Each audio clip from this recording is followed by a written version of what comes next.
What's up, friends? In this video, we are going to talk about drop twos. I've gotten a lot of requests to teach on this topic, so let's get right to it.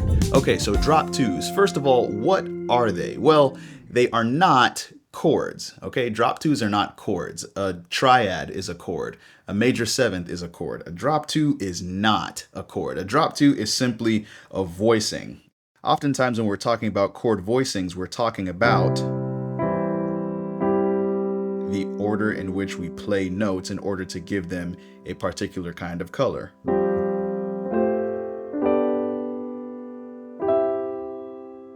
So for example, with this C major triad, that's a C major triad in root position. That's a C major triad in first inversion. That's second inversion, right? All C major chords, all C major triads, but they are voiced differently. Why? Because the order in which we play the notes in the chord changes, okay?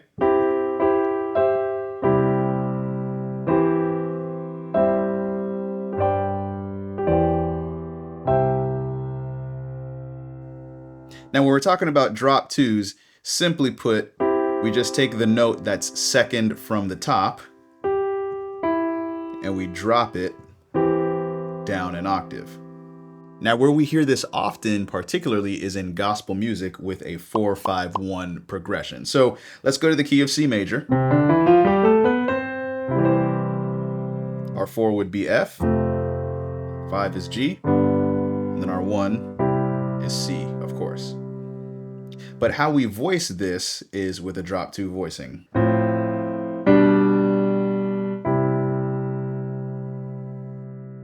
Same thing, it's just an F major chord in first inversion. G major chord in first inversion.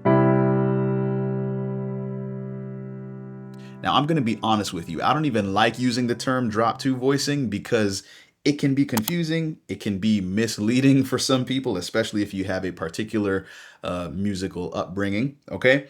So a drop two voicing is essentially just a chord inversion. And if you've watched any of my videos before, you know how much I hammer home that idea of learning your chord inversions, okay?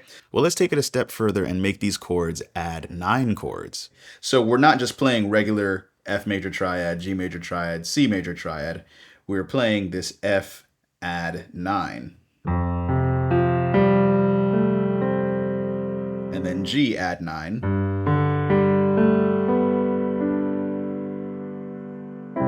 And then we have our C major chord.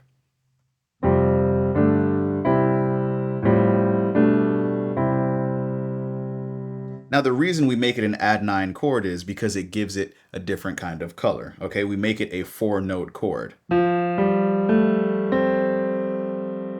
And so what we're doing is we're taking the second note from the top, right? And we're dropping it an octave. Same thing with the G add 9. Take that second note from the top.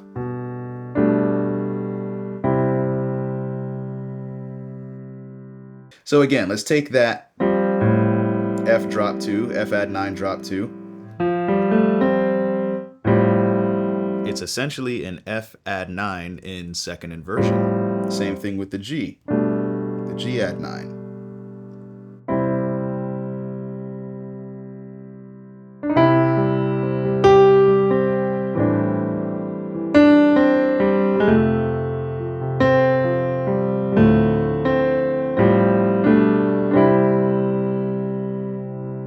Right, we hear that in gospel music all the time, but where else could you have heard a drop two voicing?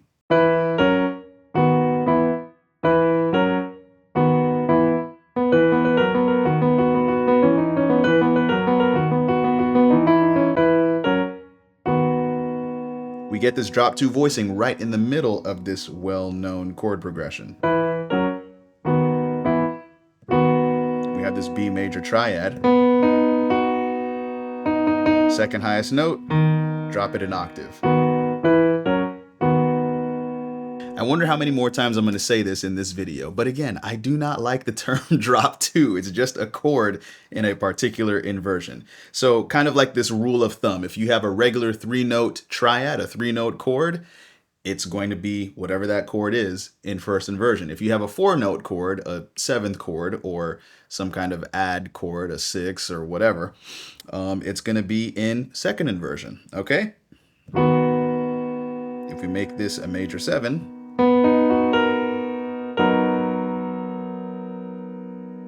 there's your drop 2. Now, if you want to get a bit more daring with your drop 2s, you can do a couple of things. One, make sure you're using dominant 7th chords and make a tension and release kind of situation, resolve coming off of that dominant 7th chord. And 2, you can add motion with your left hand. So here's what that might sound like.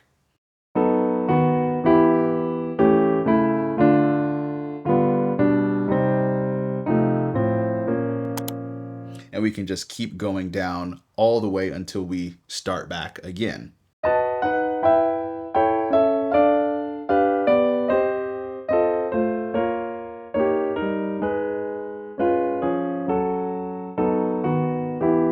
And at this point, we've gone all the way through the circle of fifths, right?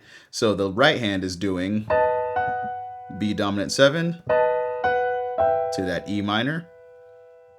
And then we go A dominant 7 to D minor. Then G dominant 7 to C minor. F7 to B flat minor. E flat 7 to A flat minor.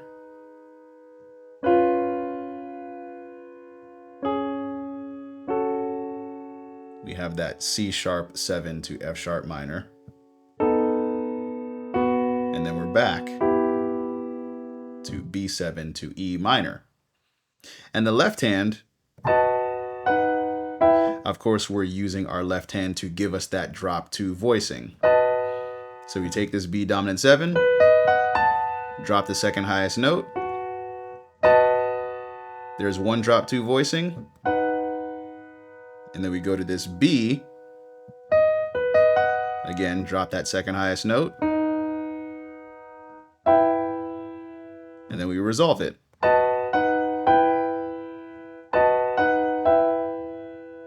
And then we just keep going through that circle of fifths.